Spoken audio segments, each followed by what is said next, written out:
Welcome, everyone, to the Islanders Never Say Die podcast. I'm your host, TJ, and with me here, as always, is our NHL analyst and expert, the grumpy old man. They say there's no shame to his game because he's always the same. That's me. Grump, you don't have your mic hooked up. Oh, but welcome, everyone, to the Islanders Never Say Die podcast. This is a weekly all Islanders podcast that takes place usually every single Saturday. I'd say around, it just depends. It's usually around like 5 to 6 o'clock Eastern Standard Time. So we're right near that time slot. I don't know. I wish I could give you more definitive time period as to when we start, but unfortunately everything revolves around little Liza's schedule. But thank you, everybody, for joining us here. If you're joining live or listening to the podcast in post, been off to a good holiday season, Grumpy. How's your holidays been, Grump? Okay, I hurt my back today, so I'm battling through an injury, playing through pain. How'd you hurt your back, Grump? One of those things, you twist, you tweak, you dip your head, you spin, you pop. I'm like, I felt like Apollo 13. Houston, we have a main bus B undervolt. We got a main A undervolt. We got pop, ships, and shimmies over here. It doesn't sound like instrumentation to me. I was trying to set you up so you could just go ahead and say you're too busy carrying the load of the podcast on your shoulders. But so an Apollo 13 reference is the way we went on that one. That's right. Too much payload on the grumpy old man supporting the useless dogs who are the members of his family. Oh, gosh. I'm trying to see how quickly I can get maybe something like that pulled up. Too much payload, the Apollo 13. I don't know, Grump. It's going to be tough. Houston. Oh, it's a 10-minute clip. Sorry, buddy. We're not going to be able to throw that up there. But for those of you who are new to the channel, again, as I mentioned, it's an All Islanders podcast, live every single Saturday. So if you enjoy the content that we produce, make sure to subscribe on YouTube. Make sure to like the video. If you subscribe on YouTube, that's how you make sure you get notifications anytime we go live. If you like the video, it lets myself and Grumpy know that you like the content that we're producing. And also it helps juice the algorithm. It gets the podcast out to the masses, which is very important. And this is a time to where there's a lot of Islander fans out there that are looking for answers. They're kind of perplexed. They're confused about the struggles again for the Islanders, and they're looking for possibly a different voice than what the Islanders media cartel is pumping out for year after year. So make sure to like the video if you enjoyed the content. One more item of basic housekeeping. We also do have a general sports podcast and all sports podcast that usually takes place on Sundays around that same time frame, 5 to 6 p.m. Eastern Standard Time. It is on TJ and the Grumpy Old Man. It can be found in the link. Are we going to do that today? I'll have to talk with X. Ideally, yes. Okay. But we'll see how that goes. I don't know. We'll see if we've got the stamina to do 2 podcasts in a row like that. We haven't done that in a while, Grump. I don't know. We're going to have to see if these legs have it still in them. But it's an all sports podcast. We talk anything and everything sports on that show. You could find it in link in description below or as a featured page on our YouTube channel. It's called TJ and the Grumpy Old Man. It's myself, the Grumpy Old Man, and the magnificent Son X, just talking anything and everything sports on that show. So occasionally, right, that's NHL, that's NBA, that's MLB, that's college football, that's NFL. That is literally anything and everything sports on that show. And it's called TJ and the Grumpy Old Man. It can be found in the link in the description below or as a featured page here on our YouTube channel. All righty. All the housekeeping has been taken care of. Grump, it's been a while since our last podcast. The last time we did a show was on December the 14th. So we're talking about 2 weeks, Grumpy. And think about how things have gone from bad to worse. Yeah. I'd agree with you there. Things have gone from bad to worse over the last 2 weeks, really. And I'd argue it was a schedule where we at least needed a 2-2 record, if not better, just because of our current standings. So we're going to talk about where we are currently rated in the standings in the Metro and the conference. But just to catch you guys up, since the last time we did a podcast, we faced off against the Blackhawks, the Hurricanes, the Maple Leafs, and the Sabres. And we talked about what we needed to go over that time frame, what we did go. We had a 5-3 loss against the Blackhawks in regulation. Okay. Just look at how it's played out. We lost to the worst team in the NHL. Well, now we're there, but the worst team in the NHL and the Blackhawks. Is that the Sabres or the Blackhawks? Which is the worst team? Blackhawks were the worst. I'm getting there. We lost to the worst team in the NHL, which is the Blackhawks. And we had just won the previous game, a game that we should have probably lost. We won 5-4. Okay, so we beat the Blackhawks. And didn't you know we were going to come out and lose to the Blackhawks the next day? You just knew it. Because that's the one thing this team has done all year long. You knew they were going to lose to the Hurricanes. Why? Because they beat the Hurricanes a week and a half ago. And I was telling everyone, I said, there's no way Carolina loses to the Islanders this next. It's just not happening. And the Islanders, of course, got shut out. Then, in typical Islanders fashion, we beat the Maple Leafs, who, of course, were playing 3 games in 4 days, while we had, 4 days off in between. And they came back, and the Islanders, we beat the Toronto Maple Leafs.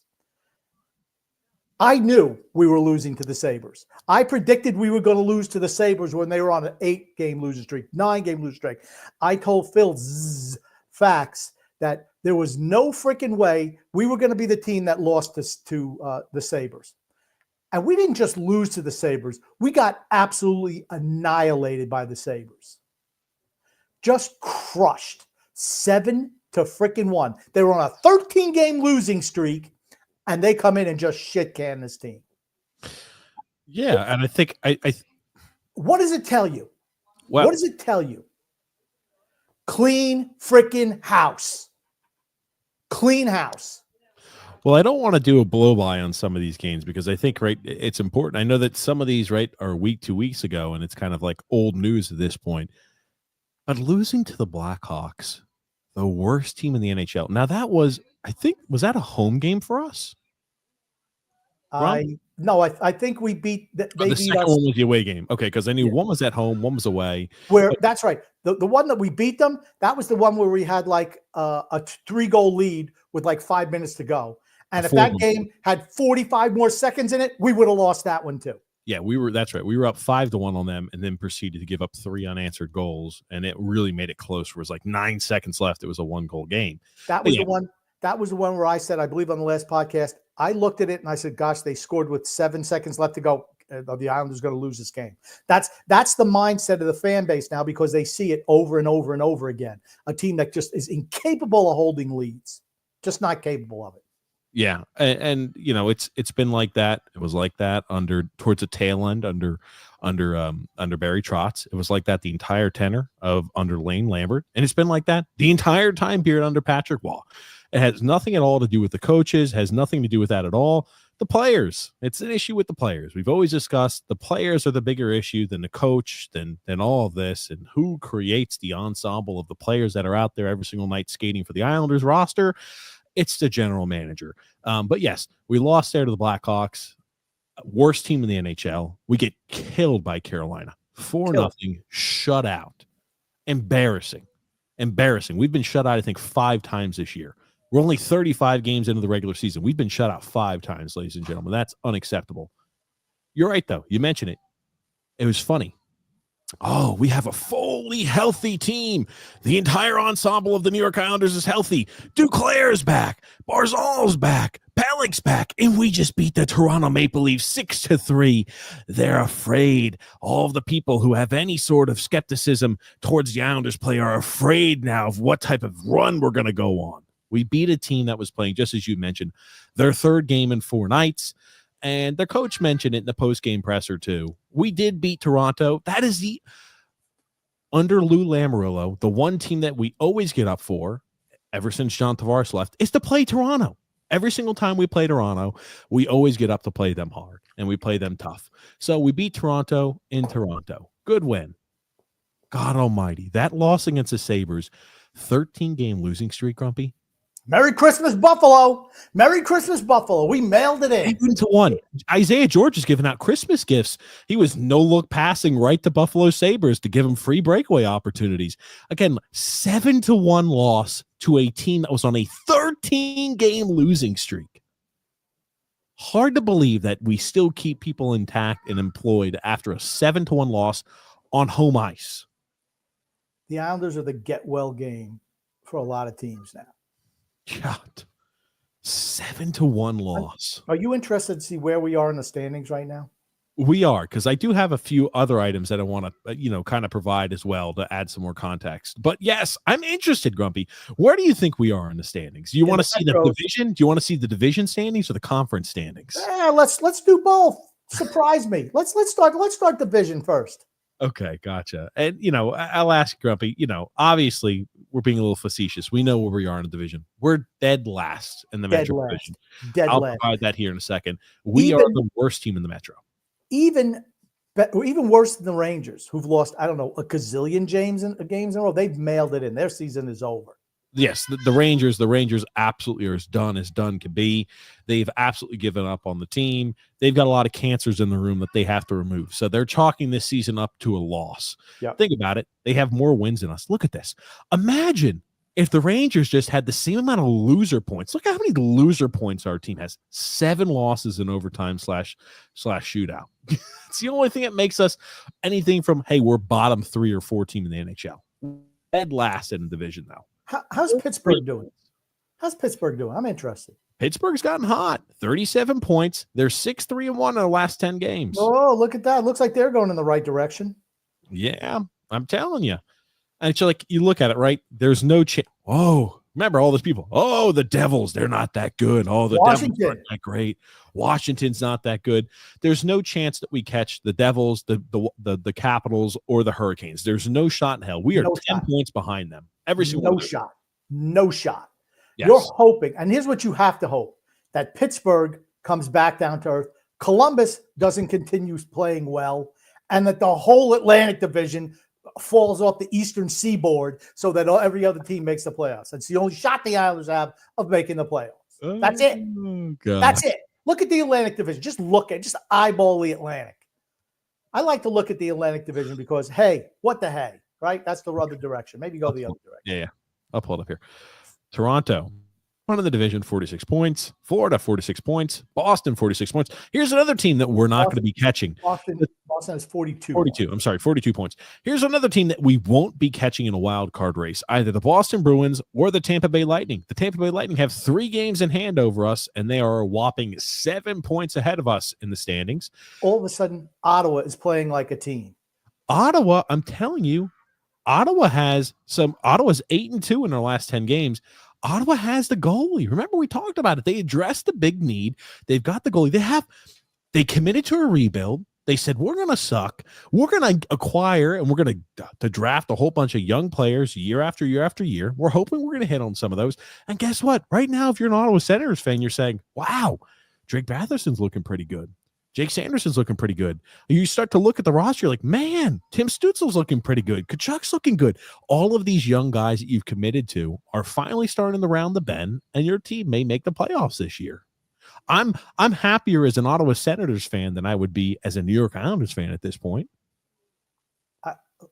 Like I said, there's not many teams in the league that I wouldn't take their current situation over the Islanders.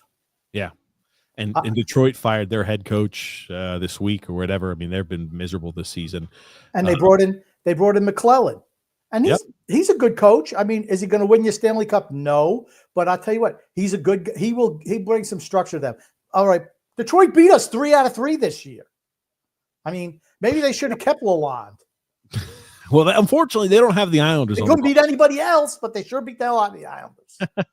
Oh, man. You're talking about almost like 20% of their wins came against the Islanders this year. So, but yes, the only shot the Islanders have to make the postseason in any capacity this year is to squeak in a wild card spot. And I'm not even talking the 7th wild card spot. You're literally looking at the number 8 position on the wild card. That is the only chance the Islanders have any way of making the postseason. Now, it's funny. Oh, go ahead, Grumpy. Did you want to add something to this? The Islanders are not making the playoffs this year. I agree with you. There's no chance. I don't think there's a chance that they're making the playoffs. Now, this is something I think that the aftermath of what happened after the Buffalo loss, I think is what drove me more insane. Patrick Waugh came out and addressed the media and addressed the press as he always does in a post-game presser. Here's what he said. And again, like we can find a full clip. This is just broken down to 37 seconds. We'll listen to it.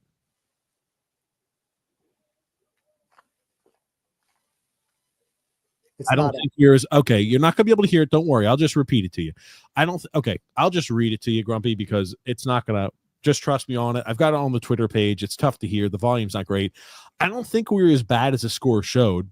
And goes on to talk about we had a great amount of shot attempts. So we did some good stuff out there on the ice. So now we're going the shot attempt route. Okay. It's just a loser mentality that plagues everything. Now, again, what could he say? What could he possibly say? Is he going to come out and say, man, the old man put together a shitty roster that's been really crappy for years and years and years. There's nothing I can do with this team. Yes. At this point, Patrick Waugh, here's the thing. I don't think you're a great head coach. I think you're a great motivator. I don't think you're a great X's and O's guy. And again, motivators in the NHL, they can find a way to be successful because they can motivate a whole bunch of talented players to all pull in the same direction. That is an important architect if you need that for the team. That's not what the Islanders need. But at this point, if I'm Patrick Waugh, I'm trying to separate myself from this disaster of a season and a disaster of a roster as humanly possible. I'm trying to get myself, because he wants another job, right? You feel like he wants another job because he will be fired at some point. He wants to be in the front office. He wants to be in the front office. Yeah, I don't believe this grandiose plan that I think you subscribe to and a few others, that at the end of the season, Lou Lamoriello steps down and Patrick Waugh is a new GM. I know you've said that and other people have too, but I just don't think that's the likely scenario. Okay, but here's the thing, if you're a bottom 5 team in the league, all bets are off then. All bets are off. I mean, if you totally spiral, they have to clean house. Like I said, can you just scroll that picture up a little bit more so I can look at his full? Okay. You know how when presidents, that's good right there. When presidents serve their term, you see how they look when they come in. And then 4 years later, you see what they look like. It looks like they've been run through the damn ringer, right? This guy hasn't even been here a year yet.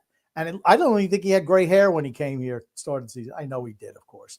But he looks like he's getting old. He just look at his eyes. He has no answers. There are no answers for this team. They're just not good enough. They don't have enough talent. They're old and slow and stupid. Other than that, we're in great shape. Oh, gosh. I wouldn't say we're stupid, but we're definitely old and slow. I'm going to tell you what. We make a lot of really dumb decisions. For a veteran team, we make a lot of really bad decisions out there on the ice. You want to blame it on coach? You can blame it on coaching. I don't know what they're being told in the room. Like I said, we're just fanboys like everybody else. All I know is that Buffalo game was an absolute disgrace. An absolute disgrace. Especially for where we are in the standings. It's different if you're like, oh, hey, we're number 1 in the Metro, or number 2 in the Metro. I'm like, oh, okay. I'm not happy we lost to a team on a 13-game winning streak, but you have to look at the season in totality. We're awful this year, dead last in the Metro. And we lost to a team that was on a 13-game losing streak. That is a fireable offense. We're 14th in the conference now after Montreal. Montreal shut out Florida today. How many years will it take us to shut out Florida? 20, 30? I don't know. I'll put this up because I'll put up where we are in the conference soon. We'll talk about that. Now, I want to show you this. There's Barry. Somebody posted, man, better times. Now, it's funny. This was back in 2018, Grumpy, 2018. Now, let's just talk about how times are different. This was the first year under Barry Trotz as a head coach.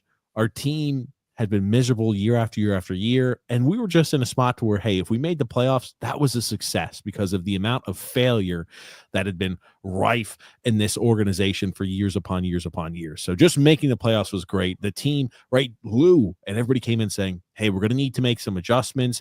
You know, we're going to need to go ahead and change up. We don't have enough offensive firepower, blah, blah, blah. We need to make some changes to the team.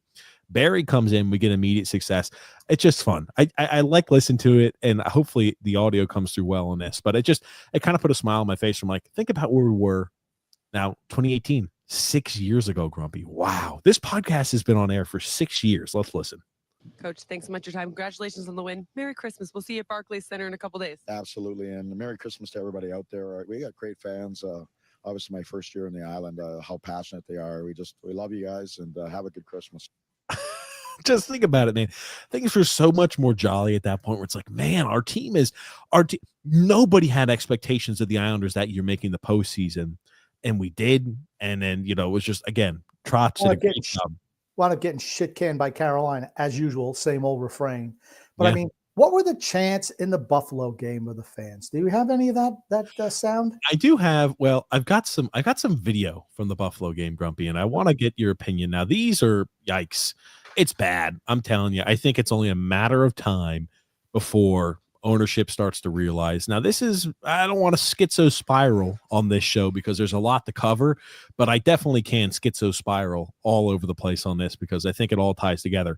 But now, just to paint it, the Islanders are down 6-1 with 9 minutes and 53 seconds remaining. Look at this. This is wild. Look at all the fans leaving, bro. It's doing that stutter thing. Okay, do you see all the fans leaving? All I see is like snapshots in time. Click, click, click, click, click. Okay, I'll put it in slow motion there for you. But you see, there's 9 minutes and 50 seconds left remaining in the game. We're down 6-1. Just look at all the fans. We just gave another goal. They're just like, I'm gone. I'm leaving. Can I just say, even in slow-mo, it looks like everyone's running for the exits. I mean, just like there's nobody in the stands anyway, except for these girls. That's what I'm saying. Everybody is already leaving, and just you see mass exodus. Like people are like, yeah, I spent good money on these games, these tickets, and time for me to go. Yikes. Look at all the empty seats in the arena. We can hit a freeze frame right here. Look at this. Just so many empty seats. Yes, they're empty seats. Look at those banners. They all have damn dust on them. It's the last time we won anything. Oh, gosh. Yeah, so yikes. When was the last time the Islanders won a division title? I don't know. Well before I was born.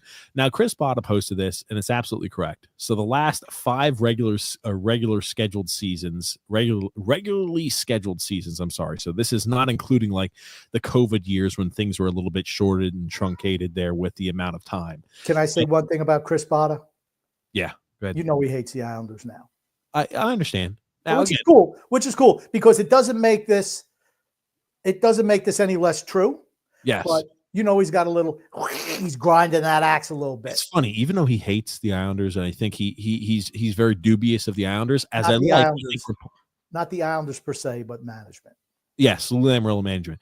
He still says some things where he's like, "Oh, hey, all we just need is one new GM, and we could do a Washington Capitals rebuild, a revamp." I'm like, "Nobody, we're well past that." I had to break it down for him, but it's just like I do think I'm happy that he's one of the reporters that are out there that is very dubious of the team, who is critical. I like that from reporters. I like that from Ethan Sears. I like that when reporters are critical of the team when it needs to be done. Now, over the last 5 regularly scheduled seasons, there have been 80 playoff spots. 80% of the teams in the playoff spot at the Christmas break made the postseason. So 16 teams in playoff spots at Christmas break or at the Christmas failed to make the postseason. The most teams to overcome a deficit were 4 teams in the 2017-18 season, 2018-19 season. The largest deficit to overcome was made by the Florida Panthers in 2022. They were 8 points out of a playoff spot at the Christmas mark, and they made the postseason. 8 points was the largest amount of deficit of points that a team was able to overcome to make the postseason. And I'm not even sure if Florida had games in hand at that point. But it's not like you could say, oh, gotcha, we're 10 points out of a playoff spot. Everything's all good. Just doesn't happen normally. We are so far out of the playoff picture right now. I just cannot imagine us having a Florida Panthers run, when they were the President's Trophy winners the year before. They made it to the Stanley Cup Finals in 2022 and then won the Stanley Cup in 2023. I just can't imagine us doing that. Okay, the problem with the Islanders is it's not just points. They're only 5 points out of a playoff spot right now. Really? Oh, yeah, because Ottawa's 38 points. Okay. Only 5 points out of a playoff spot. Now, Ottawa has a game in hand. It's not the amount of points. It's the number of teams. There are 5 teams ahead of us in the standings. So you have to win all your games and hope all those other teams lose every game they play. And here's the problem. They all play each other. There's loser points involved. And we're going to talk a little bit about the schedule that's upcoming. Now, this I'll show. Hopefully, the volume comes through well. This is from Will. He was at the game. I'll let you listen. Will, I can't pronounce his last name. Will C. I cannot read names, but Will C. Grumpy. Let's listen to it here. Tell me if you can hear it. 6-1. And let me just say this, right? Look at that score, right? I need to get a look at the old man over here. You're watching this. He's looking. If you have time, use it, Lou. Right. The season is just about on the brink, old man. And then we go down to the bench. This guy, who I defend often, Patty Waugh, does nothing. Nothing. This team literally did not show up tonight. And I was expecting, a little bit of a letdown tonight. This was kind of a trap game for sure after the game that they played and what Pause it for a second. With them. Go ahead. When your team is last in the Metro, how can you have a trap game? Well, I will How is say it possible to have a trap game? I will say and you're the worst team in the league. You cannot have a trap game. I will say this. this. Trap game. Will, I like Will. He's a very optimistic fan. And the reason I'm showing this is because, again, like Will being as optimistic as he is, when you're noticing that the very optimistic fans are starting to say, this is not working, I think that those are the alarm bells that everybody needs to pay attention to. But maybe the trap game of we played well against Toronto, people felt like, hey, we're going to turn the corner, and no, we don't. Now, again, the team just is what we are. See, but that's the thing with the Islanders, right? They're a sub 500 team, but it's an average team. Win one, lose one, yes. Win one, lose one in overtime, lose one, win one, lose one, win one. Lose 2 in overtime, lose 1 in regulation. They're at best a 500 team. I don't see how they could have a letdown because they won one game. I'm not going to nitpick because again, like this is not. That was not. You just lost to freaking Chicago. How could I mean that was like earlier in the week. Monday you lost to Chicago, or Sunday you lost to Chicago, and then all of a sudden you're having another letdown game. You lost to the worst team in the league. Then you get blown out by Carolina. You somehow miraculously beat Toronto. You're missing letdown. Let me finish. Then another letdown game against Buffalo. How many letdown games can you possibly have? You get rolled by Carolina. How the hell are you having a letdown game? Remember, Grumpy, we have a limited time before the game starts. We don't need to. Stop talking and let me finish. Okay, Grumpy, you're missing the forest for the trees. I'm going to go back to hit play so we can listen to the rest of it. Being on the 13-game losing streak. But make no mistake, this team cannot get off the hook. And to the Islander ownership that's out there, to everybody watching out in the league, everybody's got to fucking go after tonight. I defended Waugh plenty of times this year. This is as they score a goal to make it 7-1. Right as I fucking make this video. Unbelievable. Unbelievable. Look at this. Look at this. Look at the hustle. Look at the energy from the team. Watch. Angry fan. Fire everybody. Enough is enough. Okay, that's all we needed to see. Hey. I did like how he caught it right when they go. He's upset there, and like boom, it's just like when it rains, it pours. And I love the fact it was like, oh man, it was like poetry that another one as he's recording happens to get scored at that point. But I'm like, he's not wrong. It's like Marlon Brando in Apocalypse Now. He sends a letter home: sell the house, sell the car, sell the kids, just get out. That's what it feels like. That's what the Islanders feel like right now. Oh man, it's bad. I mean, it's bad. And you know, I tell you, I think the optimistic fans are starting to realize that, yeah, this is trouble at this point. I've seen this coming for 4 years. Yeah, absolutely. Yeah. You know, it's okay. The other thing I have an issue with, Patrick Waugh left Sorokin in there for 6 goals against. Remember, there was an empty net goal that Buffalo scored against us, I believe, during that as well. Yeah, with 10 minutes to go in the game. He hold his goalie down 5 goals with 10 minutes to go in the game. Come on. This is not mites. This is not squirts. It's not even the Q. It's the NHL. You're down by 5 goals and you're pulling your goaltender. Yes. I'll tell you this here too, Grump. Now, the Islanders are in a position to where we have a tough string of games upcoming. This is I think the breaking point of the season. We're going to go into yes. Well, here's the issue. I worry. Did you happen to read the Athletic article and Pierre LeBrun talking about the trade deadline and possible trade candidates? I didn't, unless it says that Brock Nelson is a trade candidate.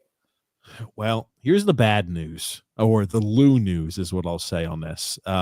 It looks about as much as you can expect from the Islanders and from inside sources. We don't have a damn clue, and nobody seems to have a clue as to what's going on or what the Islanders are looking to do, which is always the problem, right? I'll pull it up here in a second. But the thing I wanted to mention about Sorokin, he left him in there to get shelled all game. The team was playing like shit in front of him. Just let him get shelled and shelled and shelled. Now, Sorokin will be starting again tonight. It'll be his 13th start in a row. I know they've had breaks and items like that between it, but wouldn't it be nice to give your starting goaltender a little bit of a break so he can go ahead and get ramped up for the second half of the season? Don't worry. We've played Sorokin now 13. This will be his 13th start in a row. I don't know. His numbers haven't looked good, and we just continue to roll him out there to get shelled night in and night out. It's just not a good decision. He's not the problem. I don't have a problem starting tonight. They didn't play. The last time they played was what? How many days ago? 4 or 5? I don't have a problem with him starting tonight. I'm just saying do you think he's going to start on tomorrow? Because we play back-to-back. You think he starts tomorrow? You think Hogberg starts? I think Hogberg starts tomorrow. Okay, so that will be his first start. Okay, fair enough, Brum. Now, this is what it is. Now, this is from The Athletic. They're talking about Brock Nelson. Now, this isn't small, so I'll read this to you. LeBron thinks maybe the Dallas Stars would be a good fit for him. The Stars have ample cap space to add a closer at the trade deadline once they have put Tyler Sagan's $9.85 million cap hit on long-term injury reserve. They haven't yet. He's still on the IR and counting against their live cap, but that will change when they need it. And while the Stars have plenty of depth up front, general manager Jim Nill has never been shy about adding at the deadline when he's going for it. And the team remains very much so in a go for it window. The fly in the ointment when it comes to Nelson's actual availability is with the Islanders general manager, Lou Lamoriello. Hasn't always been seen in moving or hasn't always seen value in moving his pending unrestricted free agents, regardless of where his team is in the standings. But I believe Nelson intends to test the free agent market on July 1st. So one would think that will influence Lamoriello's decision depending on where the Islanders are in the standings. Nelson to the Stars. I like it. I like it a lot. So this is your first time seeing here Pierre LeBrun, very trusted source, thinking that Brock Nelson will be testing the free agent market on July the 1st. There's no shot and no chance we should be keeping Brock Nelson on this roster, especially if he's going to be testing free agency. There's no way you should keep him on the roster, even if he doesn't want to test free agency. Move him. Move him. Get something of value. The team is like in the movie Ben-Hur. You see him come down, they lit the whole freaking slave ship on fire. That's what it's like. That's exactly what it's like. Ben-Hur winds up saving the overseer or whoever the hell it was on the boat and helps him later in the movie. but there's no help in Lou Lamoriello. He should go down with the ship, get rid of him. I wouldn't like I said, should have gotten rid of the old man already because I don't think he's capable of getting max value for any of the assets he has. I He agree with needs that. to move Palmary and Nelson. The issue is I haven't Without a seen Palmary's name being popping up a lot in these trusted sources of a possible trade candidate. So I'm worried that the old man wants to sign back Kyle Palmary to an extension. That's what I'm concerned about. And again, we don't need Kyle Palmary on extension. He's playing the best hockey he has for the Islanders this year in a contract season. It's time to move him to get the max value that you can. Why would you sign a 33-year-old to a contract extension when your team is a dumpster fire? Again, the general manager still believes this team can compete. That's the problem. You know what? You cannot continue to keep him as a GM. What did they say? Those brain infarctions? Maybe he's had a couple too many of those because this team's not making the playoffs. This team is done. Done. Hey, 3 playoff wins in the last 4 seasons. What is that? Great. We've won 3 playoff games in 4 seasons. That's not good enough for a team that was on Stanley Cup or bust. Yeah. Ethan Sears again there. I think he's for Post. Said there, Waugh said he left Sorokin in the game in the 3rd period on goalie coach Pierre Greco's recommendation. Greco wanted Sorokin to fight through it. Are you effing kidding me? Okay. I want to touch on that. Yes.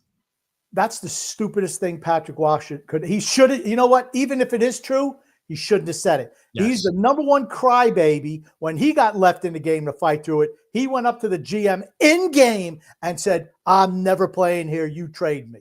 When his Montreal, it was his last game ever in Montreal. Left him out there for I don't know 9 goals, whatever the hell it was, and he went and screamed at the GM, "I'm never going to play for this team again." Is he of all people? He should know how the goalie feels in that situation. I don't care what the goalie coach says or not. He knows what Sorokin's feeling. He went through it. He firebombed his way out of Montreal. Yes. That's what he did. Do you want Sorokin? Think about how bad this team would be without Sorokin. Yes. Yep. Yeah. And again, people always are trying to blame him as the problem. The problem isn't goaltending. The problem is their team doesn't score goals. The problem is their special teams are god awful. It's not the goaltending. Goaltending's not the issue. We're dead last in the power play, dead last on the penalty kill, and like on points a game, we're like 27th, 28th in the NHL. Don't score goals. Especially, haven't scored goals in 100 years. We don't score goals. We don't have a penalty kill, and we don't have a power play. Well, other than that, everything is pretty average. But those things are dead last across the board. So I did find this quite, interesting. And again, this is from, I'll say it's from a Rangers fan, so they don't really have much room to speak. But just to kind of put it there to where things are, Islanders heading into Christmas break, dead last in the Metro, last in the penalty kill, last on the power play. The same middle of the road team that we've seen for years. How are the Islanders a middle of the road team? Where the hell is your road? Is it a dirt road? I don't know what road you're talking about. They're it's chilling not a on a road dirt in this road, country. They're chilling on a dirt road, Grumpy. I mean, it's not even a road. There's no paving going on here. We're not a mid-level team. It's not a mid-level team. This is a bottom, I want to say certainly bottom 10 in the league team, without a doubt. It's bad. I mean, that's about the easiest way I could put it. Right? And because we're going to talk about our upcoming schedule, then we're going to go ahead and read the ad read, then we're going to start getting into comments. But yes, I can't wait for Lou to hold on to Nelson and Palmary at this deadline so they could squeeze into the first round and get pumped again. I don't even think revolt. The fans should absolutely revolt. They should storm his box, take him out, and just throw him on the ice like one of those octopi that they throw out when Detroit is good. No. Get rid of him. They do need to get rid of him. Ownership should just say, dude, get rid of these guys. And matter of fact, run any trade proposals through us. We want every matter of fact, we're going to be doing? We're navigating you. You're doing nothing. No. You know how, like, if you ever call customer service, this call is being monitored for training purposes. If I'm ownership, I'm on those calls.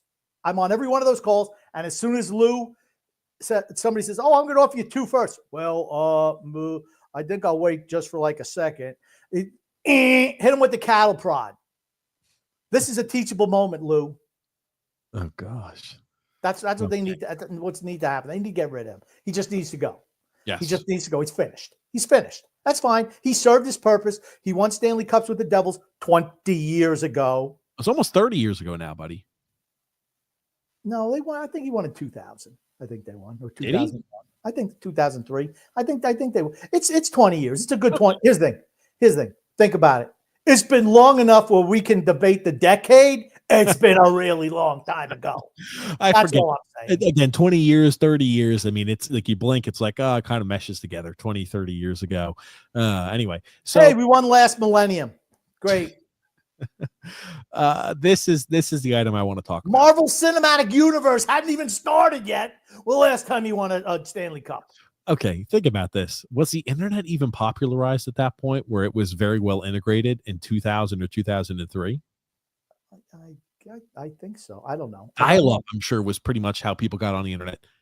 20 The some last odd time they won, cell phones hadn't even been invented yet. people used to store their data on floppy disks. That's how long ago it was. I mean, like, we're talking about decades ago. Now, this is the make or break point of the season. I think this is going to be the breaking point of the year. Look at the next 6 games. This is the real troublesome point. We were dropping games. Think about it. We lost to the worst team in the NHL and the Blackhawks. We lost to a team on a 13-game losing streak in the Buffalo Sabres. And now here's our upcoming schedule. Today, we play at 7:30 Eastern Standard Time against the Pittsburgh Penguins. Then tomorrow, we play at 5:30 Eastern Standard Time against Pittsburgh Penguins. Then on Tuesday, we play the Maple Leafs. Now, the Maple Leafs will be playing 3 games in 4 days, just like us. Well, I don't so it'll be even playing field. We play the Maple Leafs on Tuesday, the Maple Leafs on Thursday. Then on Sunday, we play the Boston. You're going to okay, listen, if it's audio like this, when you speak over me, nobody can hear that. So I'll just recap all of this, but then you could go make all your sarcastic comments.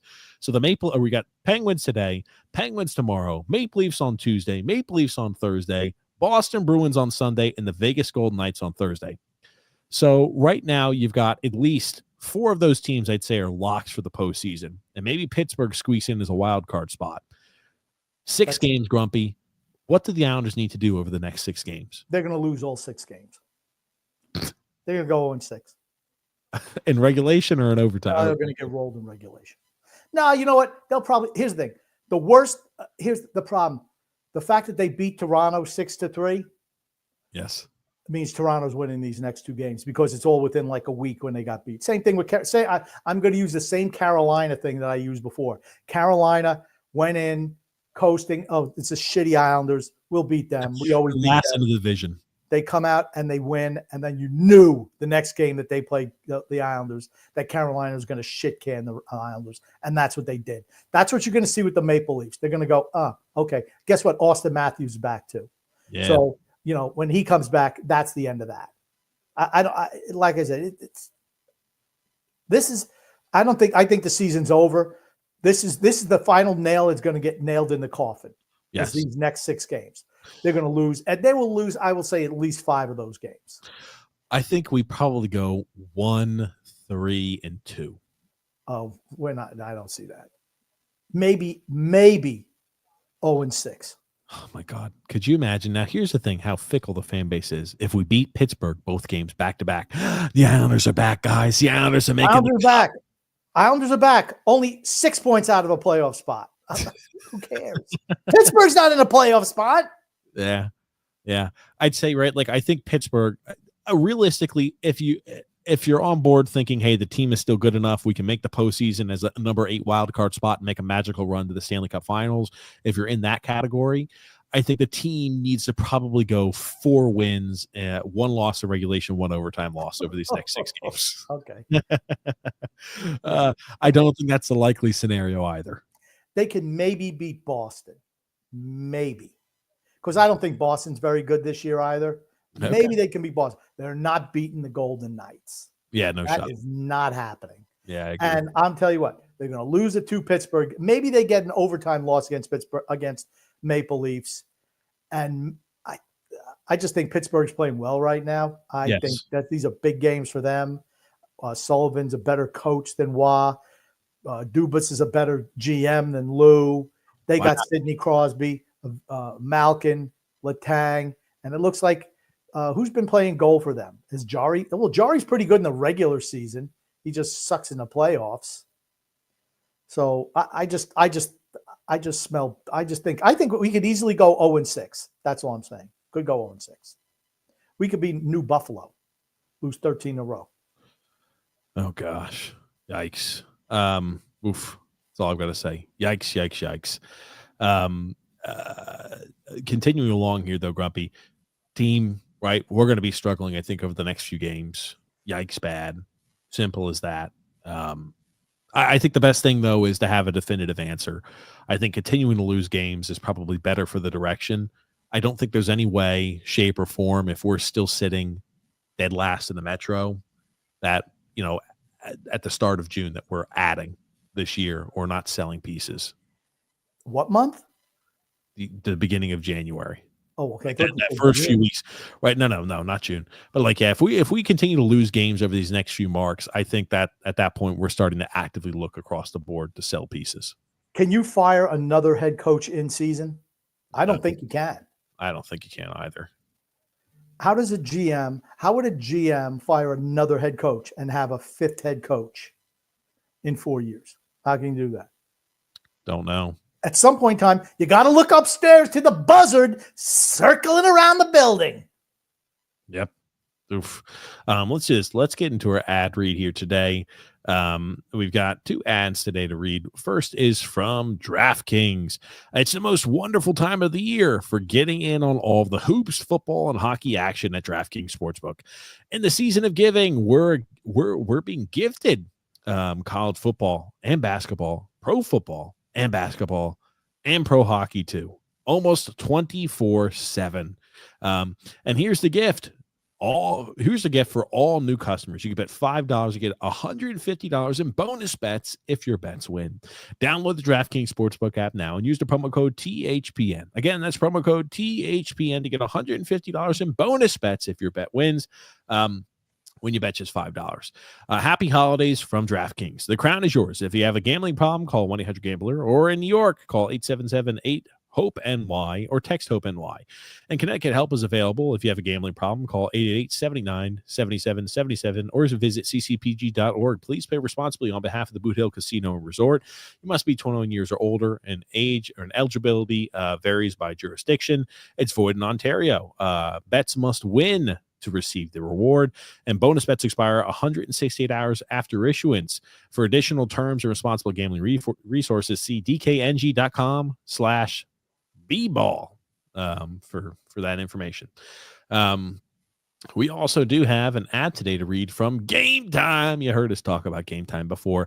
And again, there's nothing better when you're watching a hockey game than to watch it live. You just have a lot more, I think, of the atmosphere. It doesn't matter, even if you're not a huge hockey fan. If you're watching a hockey game live, the atmosphere, the arena, just feels something special in the air like that. And again, like for those who are purchasing tickets, especially Islanders tickets, man, you can find those tickets pretty cheap there on the secondary market with how our team's playing this year.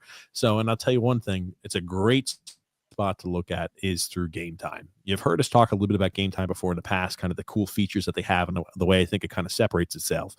Again, you've heard us talk about the all-in pricing, which is absolutely huge. When you're actually purchasing a ticket, you don't have to worry like some of these other places. They say, oh, hey, it's going to be $40 for a ticket. And then they start adding a whole bunch of fees once you kind of are bought on, hey, I like this spot. I like this seat.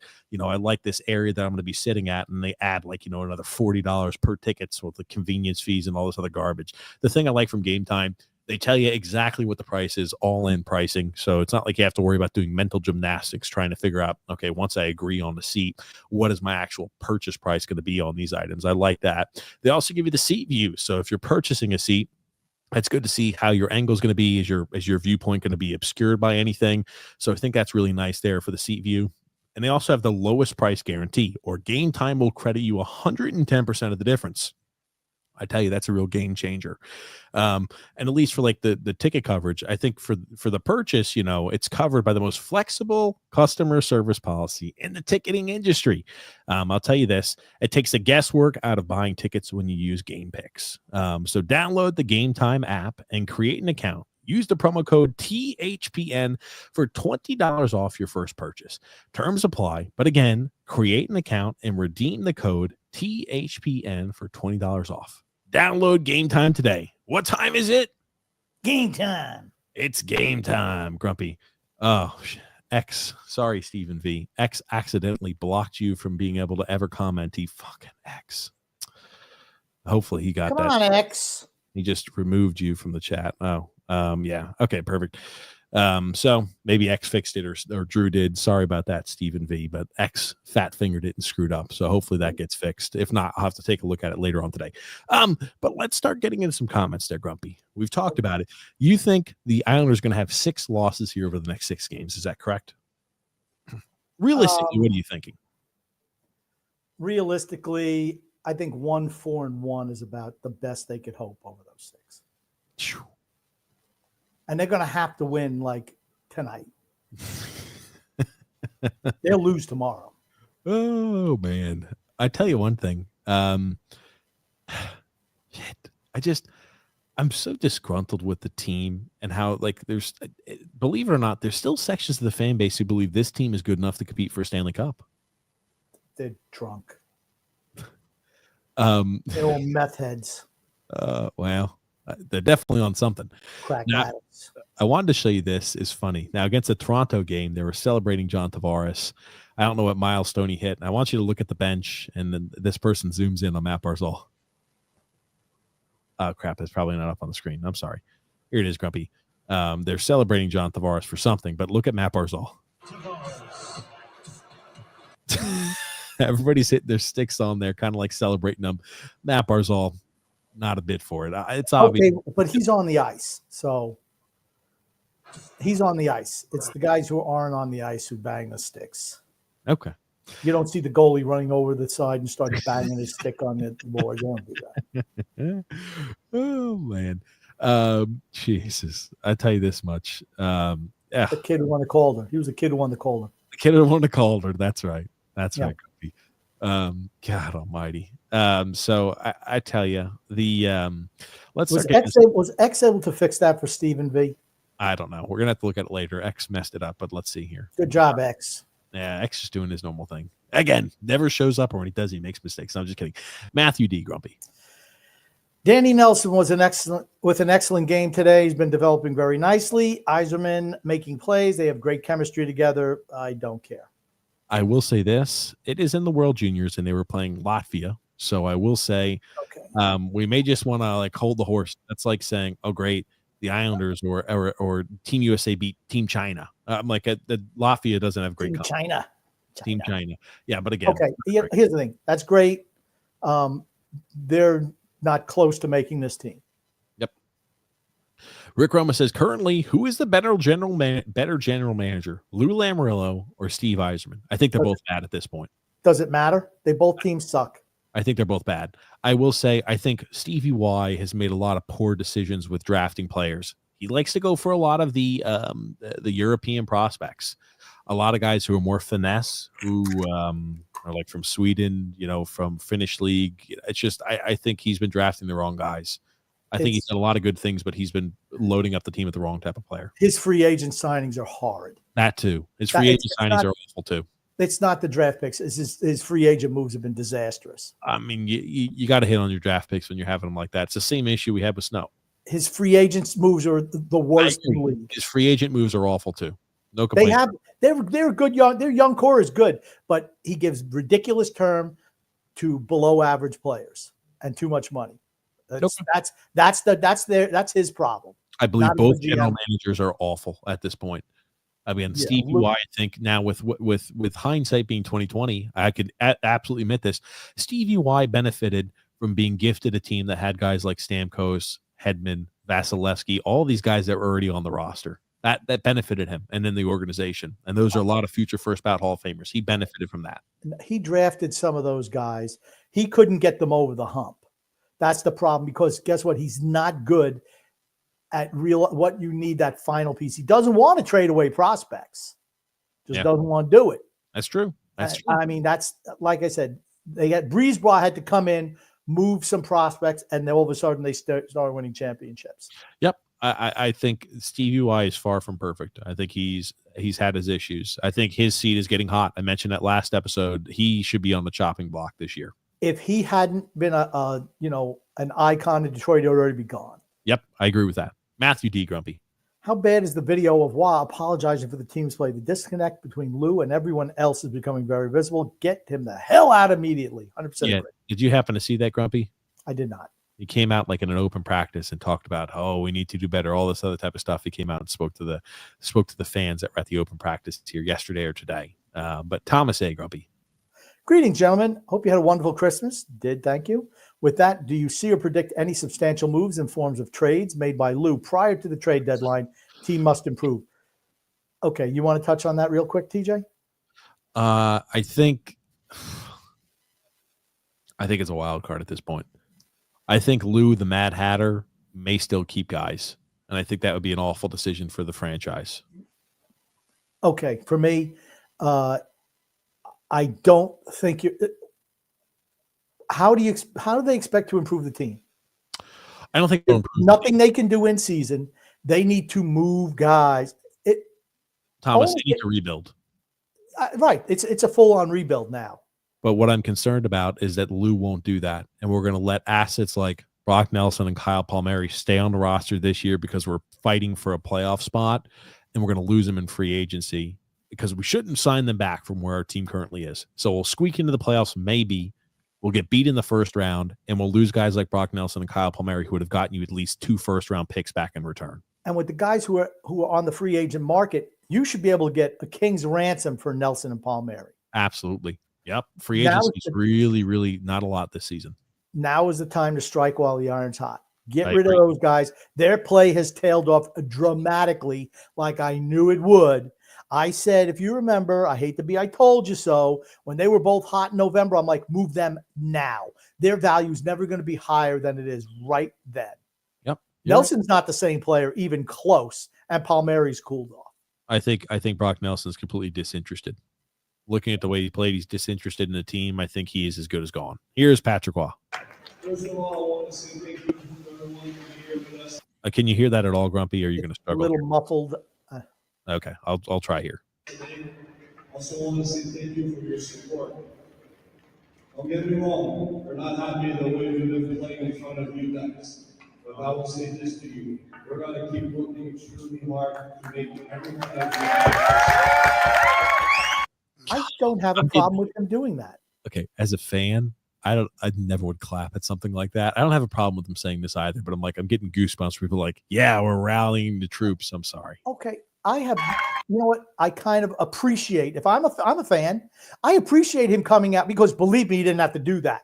Yeah, that's correct. That's true. He's embarrassed. He's embarrassed. He should be. Yeah. Okay.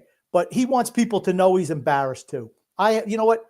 I like what he did there. Absolutely. Speaks to the person. I've got no problem what he done here either. But I'm thinking to myself, I'm like, yikes. I wouldn't, as a fan, I wouldn't be clapping and cheering this, but I'll listen to the rest. How many people were there? This is a home game? There's nobody there. The fans want the team to be good. Of course they do.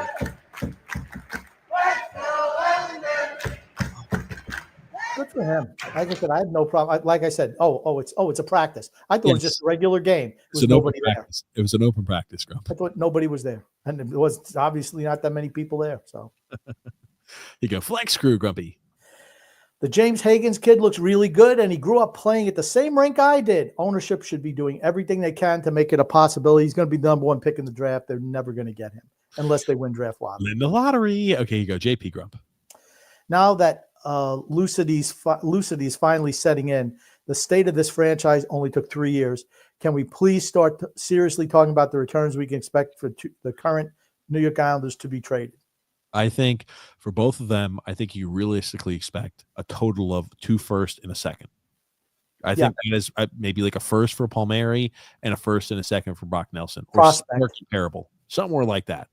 Throw in a prospect as well. Yep. Brock Nelson being a center like that, a bona fide number 2 center is going to get you a good return. And Palmary's been killing it this year. A first rounder for him. I think that 2 firsts and a second for Palmary and Brock Nelson, that helps you start that rebuild. But you're good. Okay. The first round picks are going to be later in the first round. That's correct. That's correct. I agree.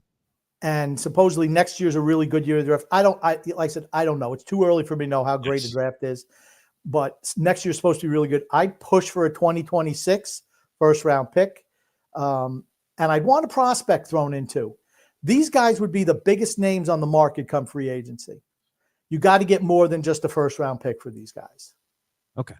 Yes, and move along here. D-Cut says here, 0 5-on-5 points in how many games this season for the Ballerina? Talking about Matt Barzal.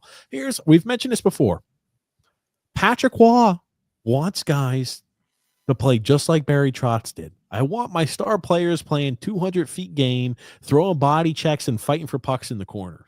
Why, oh, why are we having Matt Barzal participate in that type of play when he's a guy where you should say, Matt Barzal, I want all of your energy and effort to be dedicated towards creating offense. We're going to get you the puck, make magic happen. I don't want my star players throwing body checks in the corners like that. He's not Alexander Ovechkin. He's a skilled slider player. That's what he is.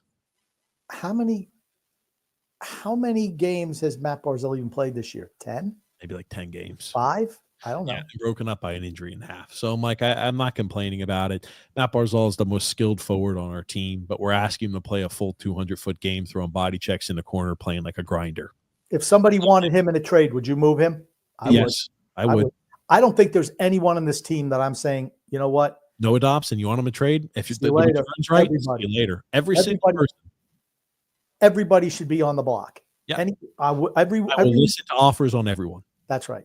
Yep. And if you offer me more than what the value is, see you later. I may like guys, but because Lou has screwed things up so drastically, that's the position we're currently in, because this was avoidable if Lou took a little bit and was proactive with it, but he wasn't. So now we have to just say, we're willing to trade anyone. We're open for trade. Dale S says, what is Varlamov's injury and will he be back? He's not skating and it's a lower body injury. And he's a freaking backup. Who cares? He's a backup. Yeah, we know the injury's extent. I don't think he'll ever be back the same way. Never. Dale S. Looking at the Islanders' contracts, please let me know, do the negotiations and send Lou on an Alaskan cruise. That's fine. Rick Rockrump. Merry Christmas, guys. The Hoberg signing is perplexing. I guess the team would rather wear out Sorokin than play him. I am officially begging for Hagen. I like that one. Okay, Grumpy. Freedom Fund Adventure. This is the same crappy show that we're forced to watch every year. How is everyone's Christmas? Grumpy, did the boys shaft you on gifts? Again, where is X? X is in the background. TJ, do you care to tell anyone what you got the grumpy old man for a Christmas gift? Nothing yet. Nothing. Freedom Adventure. You heard it. Nothing. Okay. Nothing. Are you going to add a little context now? No. I'm adding some context. Short context, Grumpy, because we are on a timeline. Well, Grumpy wanted a picture. Stop, Grumpy. Stop. Anyway, Grumpy wanted a picture that was like all from like the 1970s Oakland Athletics when they won the World Series. And I was like, okay, that's fine. It was $300. They had a few signatures on it on no cards. Well, this gentleman's out there in California and he wanted to charge $270 to ship a $300 picture. Okay, and I'm like, no. The price was less than that, and the shipping was less than that. And don't minimize something because I like it. It's not something you would want. What's the shipping, Grump? It was 200. I'm saying the shipping was prohibitive. Absolutely, but it wasn't $270. It wasn't $270, and the item was not $300 also. Okay, that's what we had listed at. So maybe we could have had $250, but the shipping would have been just as much. So and TJ trying, because he squeaks, he's trying to rub a couple of two nickels together. Nope, that's not happening. Here, Grumpy, I think you deserve this. Here's a tea bag over here. You can have that. Oh, here's a couple of napkins. You can have those. I went to McDonald's yesterday. 200. Here's a gross of napkins I stole out. I'll drive out there and hand pick this up. Okay, Grumpy. Long story short, you heard him. Nothing. You heard him. Nothing. Thank you. Next. Stephen V. Why are the Islanders? Thank goodness Stephen V is back. Why are the Islanders minus 162 favorites? I cannot figure. I don't even know what the hell that means. Sorry, Stephen. I can't believe that favorites. X starred that. X, I don't know what that means. Grumpy doesn't know what that means. Anybody talking betting odds? I don't know what that means. I'm sorry. Freedom Fund Adventure, Grumpy. This Freedom Fund Adventure earlier asked a question about the gift that TJ got me for Christmas, which was nothing. Here it goes. He says Pellick needs to be told his contract will be buried in the minors until he accepts a trade. Absolutely move him. Nelson, Palmary, Martin, no value. Lee, all of them need to go. No coach can win with these guys. 100% agree. Drew says here, Patrick Waugh looks like a damn vegetable. I mean, he just looks finished. X-Pun says here, I think Waugh can be a good coach. It's just the players don't care. The players don't care, but I think Waugh just as a coach in general, not a great X's and O guy. He's a motivator. The majority of these guys have been there for a decade. They're just so comfortable. There's never been repercussions. Here's the thing. Say what you will about the Rangers. If you're going to dog it out there, I don't give a shit. We're moving you. I don't care if you have a no move clause. We'll put you on waivers. Somebody will pick you up. You're going to be off of our hands. The Rangers, you know what? They know what they're doing. Washington knew what they were doing. Yep. John Smith, bro. If Waugh is not the next GM, then ownership are morons for zero foresight. Luke could drop dead tomorrow. They have to have a plan. I think they want him as GM until he doesn't want to be GM. Yeah, until they're going to keep him forever until he wants to not do it. And that's the unfortunate part. I think ownership, I'm going to schizo spiral, and we have limited time here on today's show. I think ownership doesn't care about the team's long-term success. They care about short-term revenue, short-term success, because they're planning on selling the team. Okay, we're moving on here. Drew L. Grumpy. All I know is if Lou just listened to Grumpy, this team would be in much better position now. I think even casual NHL fans realize Lou pulled a Jersey Devils 2.0 on us. Absolutely. Except we didn't win any championships. That's the bad thing. Well, they didn't win any championships that with the last number of years in his tenure either. Eve Ligon says, sell, grab picks and assets. Absolutely. Tim J says, I felt so sorry for the fans at that game. I put a paper bag over my head after the first period to watch it on TV. Did you cut out holes for eyes, or you just wore the bag around your house, started stumbling around and shit? That's about Drew L. Grumpy. Drew says, does Lou have a clause in his contract where he gets sent to a nursery home after his firing? Freedom Fund says they are always BSing. You know what my dad and I had to do from Daytona Beach to see this team? Go to bars where I would have a Rob Roy waiting for the hockey news to come out to read old news. Yeah, that's the way it was in the old days. Drew says Patrick Waugh must be working with Phil. Only reason we kept in Sorokin that long. Yeah, and so many people are just complaining about Sorokin, acting like he's the problem, and he's far from it, unfortunately. Huck Meta. Perfect Storm Redux and Apocalypse Now, Heart of Darkness journey for Sorokin and the PT boat version of our Islanders. Don't ever get off the boat. Don't ever get off the boat. That's what Frederick Forrest said at the Tiger came out. Don't ever get off the boat. And then Martin Sheen says, God damn right. Don't ever get off the boat unless you're willing to go all the way. Here you go, Drew. Yeah, I got to watch that movie tonight. What a great movie. Drew says, I'm glad this is happening finally, though. Looks like Lou Lamoriello's devil magic had finally run its course. What magic? He ain't done shit. He probably okay. He brought legitimacy to quick aside, because we're running on a time frame. He brought legitimacy to the team. He absolutely did that. He made us to where we were consistently in the playoff picture, which was nice. He brought Sorokin over. Without him, I don't think Sorokin comes. He brought in Barry Trotz. Those are the positives. Everything else after that point have been pretty resoundingly negative. John Smith. The video of Lou looking puzzled why Romanov is out of the locker room without permission is effing hilarious. Oh, gotcha. Hold on. Let me show that to you there. Thank you for bringing that up. Freedom Fund Adventure, Grumpy. I don't blame Waugh. I blame Lou. I also blame TJ and X for not getting Grumpy a present. I blame ownership for the philosophy of hiring a guy and letting him do the job. Works for them in their business, but they hired a con man. Go Huck Meta. Huck Meta says, I'd run Piero off. That's part of the problem. The coaches are mailing it in for 20 years, and the players have become passengers. Absolutely. Could the somebody just totally outside the organization come in, shake it up? Can the Islanders beat the Hershey Bears? Yes. The team is an absolute joke. An absolute joke, says Stephen V. You're exactly right. Here is the video of Alexander Romano was the first man out for the Islanders skate this morning. Here he is taking a moment to himself around 5 o'clock, getting ready for the game, but never forget Lou Lamoriello. Look at Peaky. Look at that face. Hold on. Here he is taking a moment to himself around 5 o'clock, getting ready for the game, but never forget. Look at that face. Look at that face. He's like, what the? God, he's like, what is going on? Where am I? Where's Fredo? Fredo! Oh, goodness. It was bad. It's bad. Thanks. X-Pun says here, Sorokin should go home and end at the end of the season because he sure as hell doesn't deserve this. Absolutely there. Jeremy Ford Hamlet says here, the best thing that could happen the next 6 games, the Islanders either go 6-0 or 0-6. I'm going 0-6. 0-6. I agree with you, Jeremy. 0-6 is the best thing. Drew says here, I have full faith that we're not making the playoffs this year. I watched this team skate. We skate slower than beer league and youth roller hockey teams. Yikes. Because we're a bunch of old guys who don't have a whole lot of talent. Sorry. Nicky. Grumpy, TJ, how you guys doing? We suck. Oh no, we suck again.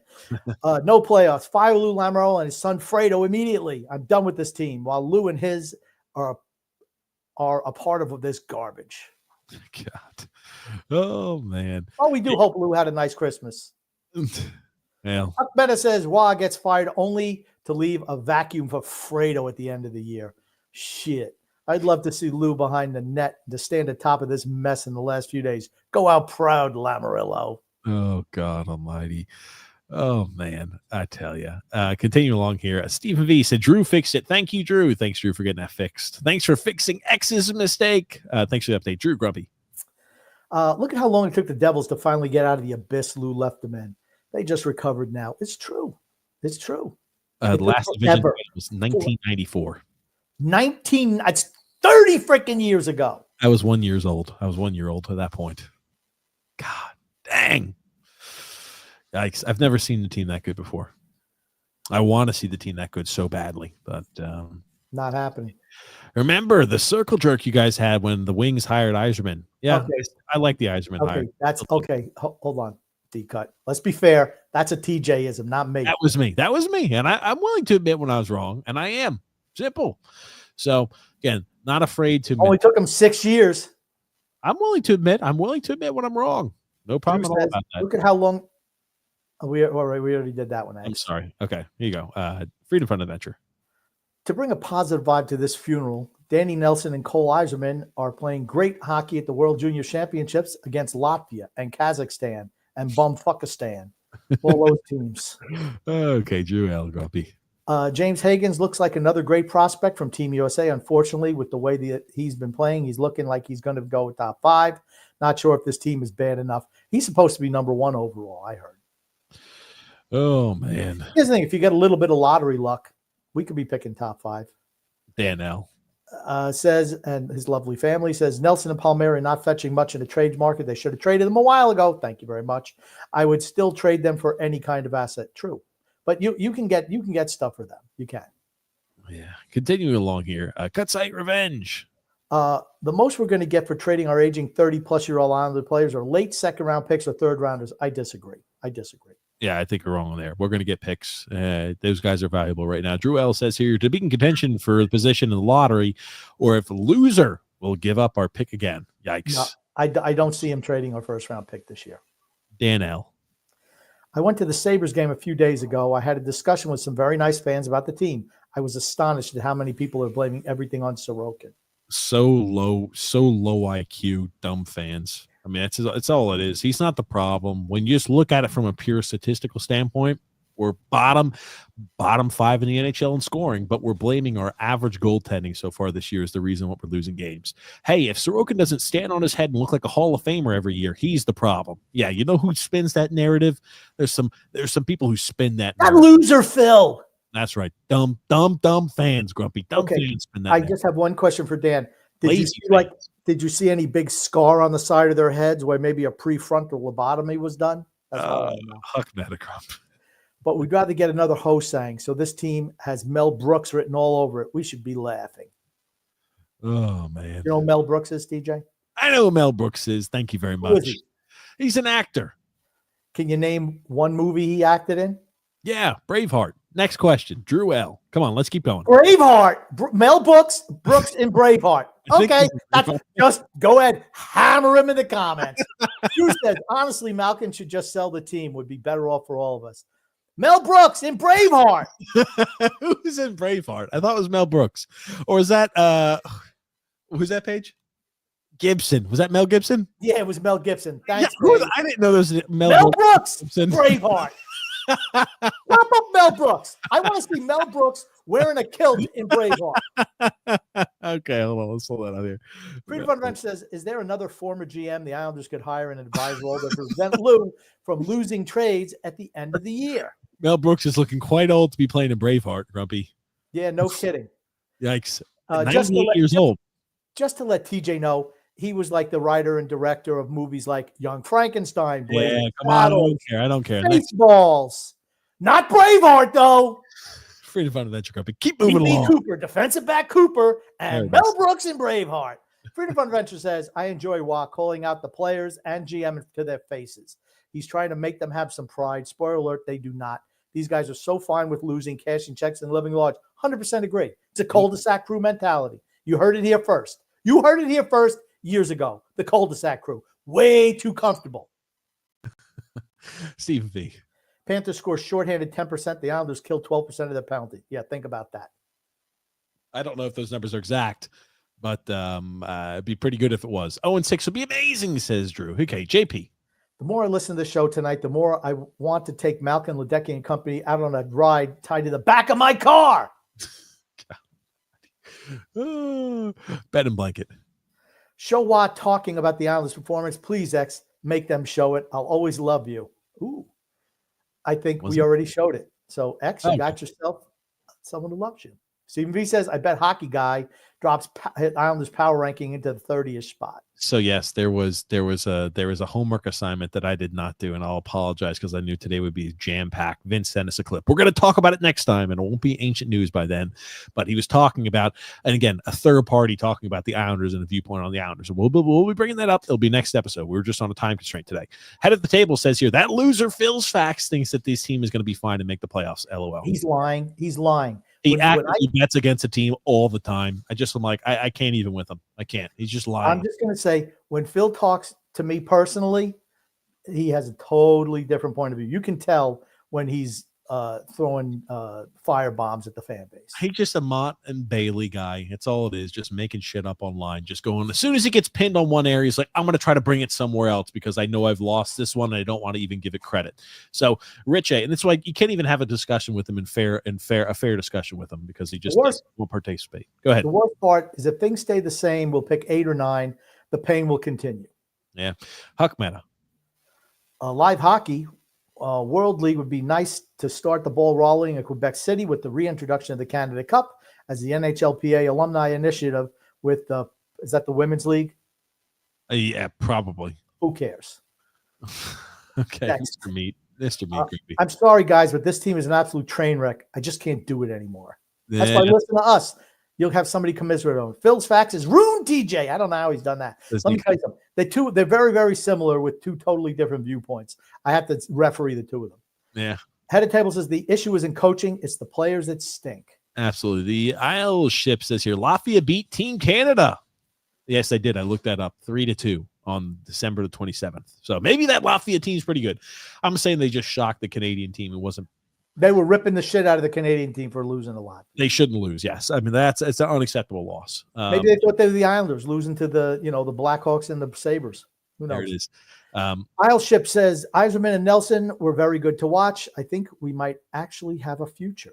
I don't know. I didn't watch the game. We'll see though. John Smith said Braveheart. Yeah, Braveheart, baby. Mel Gibson was in Braveheart. Nick D says, TJ, you're better off doing this podcast live while watching the Islanders game. Please stay on. I'm sorry, I can't. We got to start putting our little daughter down, so I'm going to help with that there. X-Bun says, hit that like button, guys. Absolutely. Hit the like button, ladies and gentlemen. But I'm sure we're probably going to do the TJ and the Grumpy Old Man show after the Islander game today. Yeah, maybe during. I don't know. We'll see. Okay. Freedom from the Venture says here, did the boys buy gifts for the warden? Yes, I did. I got slippers. We got slippers for the warden. I don't know what X did. Slippers for the warden. The Grumpy Old Man got Dungats on a stick. Yeah. Okay. What can I say? Okay. We're trying to TJ, did you get a nice present from the warden and Grumpy? Yes, I did. Thank you very much. I got a nice present from the warden. I'm not sure Grumpy does any of the shopping. You're kidding me, right? You're trying to tell me you do the shopping? Anyway, Grumpy, we'll talk about this offline. We got limited time. But thank you so much, everybody, for watching the show. Grumpy, the game's about to start. What do you want to say before we wrap things up here today? I want to say love and laughter to everyone who listens and even those who don't. From TJ, the Grumpy Old Man, and Son X behind the scenes. And I think we're going to jump on at some point in time. Listen to TJ and Grumpy Old Man show. Probably going to be on game when the Islanders playing Pittsburgh today. And I'm not going to say that it'll dominate the conversation, but it could.